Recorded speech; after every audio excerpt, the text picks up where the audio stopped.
Hello everyone, this is my Module 17 for AEP 858, and you can see the module or the protocol I made is specifically for physical education, and I did this because we're going to be having a meeting with all the elementary, middle, and high school PE teachers. It's our vertical alignment meeting, and I just felt like if I'm going to make a protocol, I want to make something that I'm actually going to use, and I think this is something our team could really benefit from.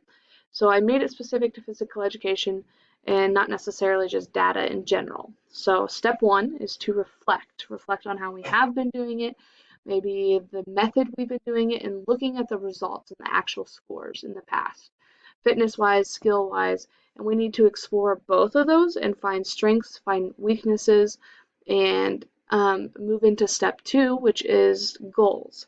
We need to look at the fitness ranges of our students, how many students are in the healthy fitness zone, how many need improvement, how many are at health risk.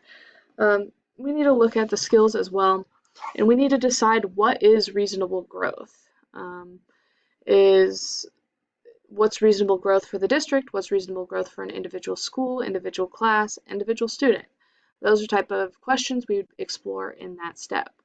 Step number three is to collect the data. We talk about the procedures because quite honestly with physical education, consistency is best, and we find out sometimes we'll administer a test and then we'll talk to another PE teacher and we'll realize they didn't even do the test the same, so the data isn't even something that could be comparable.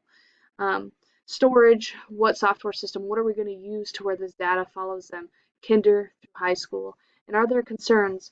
Do we discuss any changes?